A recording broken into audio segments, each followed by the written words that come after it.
नमस्कार साथियों, मैं रविंद्र अग्रवाल आप सभी लोगों का हार्दिक स्वागत करता हूं आपके अपने YouTube channel study with Ravindra academy पर। प्यारे साथियों, आज की वीडियो लेक्चर में अपन चर्चा करेंगे कि जो आगामी समय में जो जितनी भी भर्ती परीक्षाएं आने वाले समय में हमारे लिए उपयोगी होने वाली है, उनके लिए अपन कौन सी एक बेहतरीन रणनीति अपनाएं जिससे कि हमारा सिलेक्शन हो सके। साथियों, मैं आपके लिए आज एक बेहतरीन रणनीति लेके आया हूँ जिसमें कुछ महत्वपूर्ण बिंदु है जो हम अपनी तैयारी के दौरान स्किप कर देते हैं या उन पे ज़्यादा गौर नहीं करते हैं। ज़्यादातर आज के समय में साथियों, हमारा जो असफल होने का कारण है वो है एक हम अपनी खुद की एक बेहतरीन रणनीति नहीं बना रहे हैं। हम सिर्फ किताबें उठा रहे हैं, उनको पढ़ रहे हैं और एग्ज़ाम देने जा रहे हैं। तो वो जो कमियां हमारी गलतियां हैं वो हमें एग्ज़ाम हॉल में फेस करनी पड़ रही है साथियों। तो इस वीडियो के अंत तक आप बने रहिए। मैं पूरी गारंटी के साथ आपको कह सकता हूँ कि आप इस वीडियो के अंत तक बने रहोगे तो कुछ ना कुछ निश्चित रूप से यहाँ से सीख के जाओगे। और अगर आप सीख के जाओगे अपनी एग्ज़ाम के लिए अपनी रणनीति में अगर यहाँ से कुछ भी आप अप्लाई करते हो तो निश्चित रूप से आपको फ़ायदा होगा साथियों। क्योंकि साथियों, मैंने भी ये रणनीति अपनाई है, मैंने भी कई एग्ज़ाम दिए हैं, तो मैंने बहुत कुछ सीखा है। इस चीज़ को या अपने अनुभव को मैं आपके साथ शेयर करने की कोशिश कर रहा हूँ। क्योंकि ये जो डिजिटल प्लेटफार्म बनाया गया है वो आपके सुविधा के लिए, आपको कुछ अपनी अनुभव को शेयर करने के लिए बनाया गया है साथियों। तो आज मैं बताऊंगा कि आप कौन कौन से महत्वपूर्ण बिंदुओं को अपनी तैयारी के दौरान उनको आप अप्लाई करें। कौन कौन से ऐसे बिंदु हैं जिन्हें अपन ध्यान नहीं देते हैं, जिसकी वजह से हमें एग्ज़ाम हॉल में उन कमियों का आभास होता है, या फिर जब परिणाम आता है तब हमें अब आभास होता है कि मैंने अपनी तैयारी के दौरान ये कमियां अपनी तैयारी के दौरान ये कमियां मेरी कमियां थी या मैंने ये जो गलतियां की थी साथियों। तो हम पहले इन चीज़ों के बारे में डिस्कशन कर लेते हैं साथियों, ताकि बाद में हमें पछताना नहीं पड़े कि मेरी तैयारी के दौरान मेरे से ये गलती हो गई थी साथियों। तो सबसे पहले साथियों, मैं आपको 5 या 6 पॉइंट ऐसे बताऊंगा। अगर आप उनको पूरी ईमानदारी से, पूरी डेडिकेशन के साथ अपनी तैयारी में अगर उनको शामिल करते हो ना, तो निश्चित रूप से आपको फ़ायदा होगा साथियों। तो सबसे पहले आपको पूरी ईमानदारी से इसको फॉलो करना है। सबसे पहला अपना जो इसका जो महत्वपूर्ण बिंदु है साथियों, चाहे आप किसी भी तैयारी कर रहे हो, चाहे फोर्थ ग्रेड से लेकर आरएस आईपीएस किसी की भी आप तैयारी कर रहे हो, सबसे पहला अपना जो महत्वपूर्ण बिंदु है साथियों, आप जिस भी भर्ती परीक्षा की तैयारी कर रहे हैं, सबसे पहले आप अपने सिलेबस का प्रिंट आउट निकलवाइए साथियों। यानी आप चाहे किसी भी भर्ती परीक्षा की तैयारी कर रहे हो, आपके 10 या 20 रुपये लगेंगे। आप अब उसमें जो मित्र की दुकान से प्रिंट आउट निकलवाइए साथियों। क्योंकि साथियों, जब तक आपके पास प्रिंट किया हुआ सिलेबस नहीं रहेगा, तब तक आपको ये अच्छे से पता नहीं रहेगा कि मेरे सिलेबस में कौन कौन से टॉपिक है और टॉपिकों के अंदर मुझे कितना क्या मैटर पढ़ना है।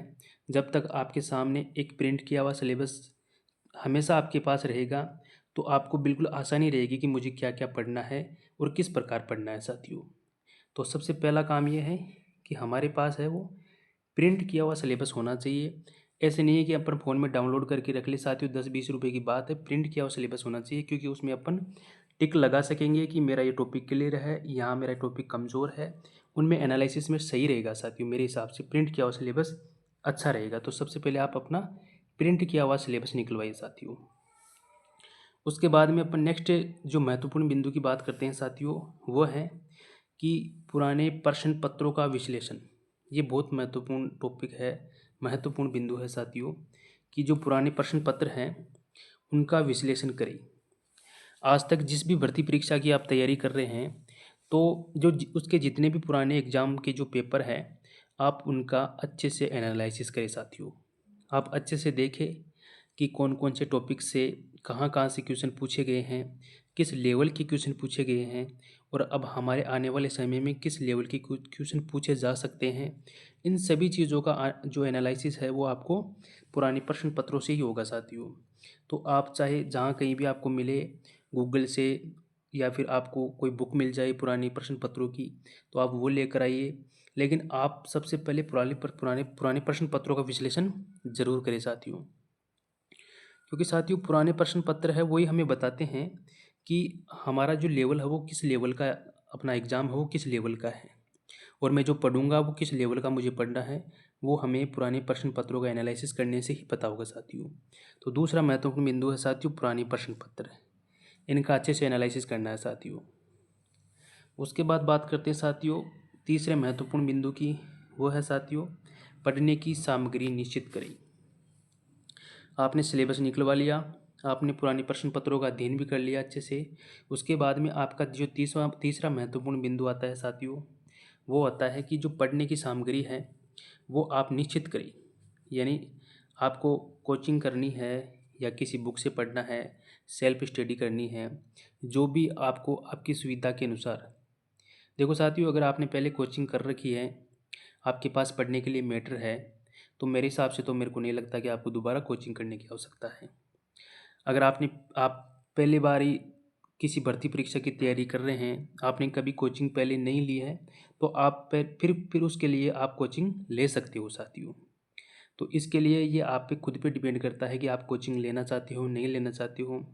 अगर आप खुद सेल्फ से कवर कर सकते हो तो मेरे हिसाब से आपको कोचिंग करने की कतई आवश्यकता नहीं है साथियों। और अगर आपको लगता है कि मेरा सब्जेक्ट कमज़ोर है या कोई टॉपिक कमज़ोर है या कुछ भी आपको कोचिंग की आवश्यकता है, तो आप कोचिंग भी कर सकते हैं साथियों। ये आप पर निर्भर करता है साथियों। लेकिन साथियों, करना क्या है, जब आप चाहे कोचिंग करें या सेल्फ स्टडी करें, तो अपनी जो पढ़ने की सामग्री है उसको बिल्कुल फिक्स कर ले पहले से कि मैं तो अपनी एग्ज़ाम तक सिर्फ यही सामग्री पढ़ूंगा, इसके अलावा मुझे कुछ नहीं पढ़ना। मेरा दोस्त, मेरा रिश्तेदार कोई भी बुक लाए, मुझे उससे कोई मतलब नहीं है। मुझे मेरी ये फिक्स जो ऑथेंटिक्स बुक्स है, मैं इनको ही पढ़ूंगा सर। तो ये आपको पहले से फिक्स करना है, अपनी सामग्री को एकत्रित करना है और एक जगह बिल्कुल सुव्यवस्थित तरीके से मुझे यही पढ़ना है, इसके अलावा कुछ नहीं पढ़ना है। और जो पहले बार आप सामग्री पढ़ रहे हो तो उसको अच्छे से पढ़ना है, बिल्कुल समझ के पढ़ना है, ताकि आपको रिवाइज करने में आसानी रहे और ज़्यादा समय भी नहीं लगेगा अगर आप पहले बार अच्छे से पढ़ लेते हो। तो इसलिए तीसरा महत्वपूर्ण जो बिंदु हो जाता है साथियों, वो होती है अपनी पाठ्य सामग्री। वो अच्छे से हमारे को समझते हुए पढ़ना है साथियों।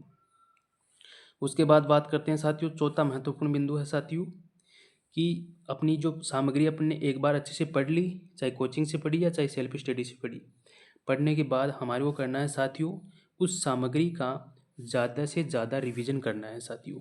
क्या करना है, उस सामग्री का अपने को ज़्यादा से ज़्यादा रिवीजन करना है। और रिवीजन करने का भी तरीका मैं आपको किसी न किसी वीडियो में बता दूंगा किस प्रकार रिवीजन किया जाता है। लेकिन आपको ये है कि उस सामग्री का आप जितनी बार रिवीजन करोगे ना साथियों, उतना ही आपके सिलेक्शन के आसार बढ़ जाते हैं। मैं जो बताऊंगा चौथा और पांचवा, ये जो बिंदु है मैं बताऊंगा, इस रणनीति में जो चौथा और पांचवा बिंदु रहेगा साथियों, वो मेरे हिसाब से किसी भी भर्ती परीक्षा को पास करने के लिए एक मील का पत्थर साबित होने वाले 2 पॉइंट बताऊंगा साथियों मैं आपको। कौन सा?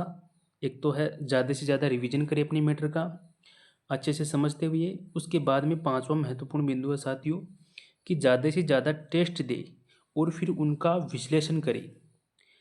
क्या करना है साथियों, ज़्यादा से ज़्यादा टेस्ट देना है और उसके बाद उनका विश्लेषण करना है। ऐसा नहीं है कि हम टेस्ट दे देते हैं। अपनी कमियां क्या होती है साथियों, ये अपनी कमियां होती है कि हम टेस्ट दे देते हैं, हमारे कम नंबर आ जाते हैं तो हम डिमोटिवेट हो जाते हैं और उस किताब को बंद करके रख देते हैं। ये अपनी सबसे बड़ी कमी है। उस किताब में बंद करके रखने का मतलब हम अपनी कमियों को भी बंद करके रख दी उस किताब में। किताब को अगर कम नंबर आए हैं ना आपके, वापस उस टेस्ट का एनालिसिस करें, कहाँ आपकी कमी रही है, कौन से क्वेश्चन आपके गलत हुए हैं, क्यों गलत हुए हैं, कौन सा मेरा टॉपिक कमज़ोर रह रहा है। आपको भाई जी इस अगर सिलेक्शन लेना है ना इस ज़माने में, तो आपको अपना दिमाग तो खपाना ही पड़ेगा साथियों। एनालिसिस करनी ही पड़ेगी आपको, तभी जाके आप अपनी कमियों को दूर कर पाओगे साथियों। यही कमी है तो इस कमी को दूर करना है, अच्छे से विश्लेषण करना है। विश्लेषण कैसे करना है मैं आपको उदाहरण के तौर पे बता भी देता हूँ कि मान लो आप कोई टेस्ट दे रहे हो, उसमें 150 क्वेश्चन है टोटल, और उसमें से आपके 100 क्वेश्चन है वो राइट हो गए और 50 क्वेश्चन आपके रॉन्ग हो गए। तो साथियों, हमारे को क्या करना है, हमारे को जो 100 क्वेश्चन है उनकी तरफ ध्यान नहीं देना है, जो राइट हो गए हैं उनकी तरफ ध्यान नहीं देना है। जबकि जो 50 क्वेश्चन गलत हो गए हैं उनकी तरफ ध्यान देना है कि ये जो 50 क्वेश्चन है वो मेरे क्यों गलत हुए हैं। क्योंकि वो 50 क्वेश्चन गलत हुए हैं वो हमारी हमारी कमियां हैं साथियों, वो हमारी कमियां हैं और उन कमियों को हमें दूर करना है। अगर आप उन 50 क्वेश्चन यानी जो कमियां रही है उन पे अगर आप फोकस करोगे ना, तो आप खुद नेक्स्ट जो पेपर दोगे ना, आप उसमें खुद ही आप एनालिसिस कर लोगे कि आपके जो नंबर है पहले वाले टेस्ट पेपर से ज़्यादा आएंगे साथियों, क्योंकि आपने अपनी कमियों को दूर कर लिया है साथियों। तो अपनी कमियों को दूर करना है, टेस्ट देना है, और डिमोटिवेट नहीं होना है। एक में कम आ रहा है, दूसरे में ज़्यादा आएंगे। अगर आप अपनी कमियां सुधार रहे हो तो टेस्ट देते रहिए। लगातार कम नंबर आते हैं तो भी कोई बात नहीं, लगातार टेस्ट देना है साथियों, अपना एनालिसिस करते रहना है साथियों। और साथियों कई बार ऐसा होता है कि हमारे टेस्ट में कम नंबर यहाँ आ जाते हैं, लेकिन एग्ज़ाम हॉल में इतना ज़्यादा टफ पेपर नहीं आता है। एग्ज़ाम हॉल में अपना पेपर अच्छा होता है, टेस्ट पेपर से अच्छे नंबर आ जाते हैं टेस्ट पेपर से। तो पांचवा महत्वपूर्ण बिंदु, ज़्यादा से ज़्यादा टेस्ट देना है और उनका अच्छे से विश्लेषण करना है साथियों। अब छठवां जो महत्वपूर्ण बिंदु है साथियों, वही है कि टेस्ट में जो गलतियां हो रही है उन्हें सुधारें। यानी हमारे टेस्ट में अपने जो कौन कौन सी गलतियां की है उनको सुधारना है। उनको लगातार बार बार उनको दोबारा गलतियां नहीं करनी है, दोबारा गलतियां करने से बचना है। और उन मेरे हिसाब से उन क्वेश्चनों पर दोबारा एक बार फोकस करना है। उनके आंसर अगर आपके पास, आप टेस्ट दे रहे हो, अगर आंसर है तो आंसर को अच्छे से देखना है कि ये क्यों गलत हो रहे हैं, ये टॉपिक कमज़ोर है अपना, तो उस टॉपिक को दोबारा से पढ़े साथियों। जिस टॉपिक से क्वेश्चन गलत हो रहे हैं बार बार, उसका 2-3 बार एक बार फिर से रिवाइज करिए साथियों, क्योंकि वो टॉपिक आपका कमज़ोर रह रहा है, इसी वजह से ही आपके बार बार क्वेश्चन वहाँ से गलत हो रहे हैं साथियों। तो साथियों ये जो 6 महत्वपूर्ण बिंदु है वो मैंने बिल्कुल अच्छे से एनालिसिस किया है। मैंने भी कई एग्जामें दी हैं और उसके बाद मैं खुद भी कई चीज़ों से उभरा हूँ, कई चीज़ें सीखी है जीवन में। तो इन चीज़ों से आपको ये समय के अनुसार समझ में आती है बाद में। तो साथियों कई बार हमें हमें बाद में पता लगता है कि मेरी कमियां क्या क्या रही थी मैंने तैयारी के दौरान। तो क्यों ना हम इन कमियों को अपनी एग्ज़ाम से पहले ही सुधार लें। हम अपनी तैयारी के दौरान हमारी रणनीति में इन चीज़ों को पहले ही शामिल कर ले, तो हमें बाद में किसी चीज़ का मलाल नहीं रहेगा। हमारा रिजल्ट है वो हमें पॉजिटिव मिलेगा साथियों। तो साथियों ये एक बेहतरीन रणनीति मैं आपके लिए लेके आया हूँ।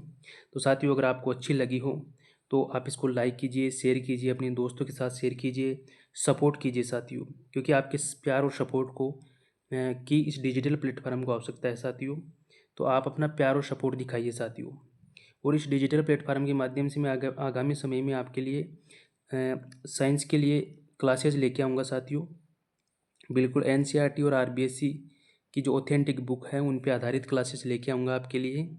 तो आप अपना प्यार और सपोर्ट दिखाइए, शेयर कीजिए, लाइक कीजिए, कमेंट कीजिए साथियों। और अगर रणनीति अच्छी लगी है तो कमेंट करके आप अपना सुझाव ज़रूर बताइए साथियों। मिलते हैं नेक्स्ट सेशन में, तब तक के लिए टाटा बाय बाय साथियों।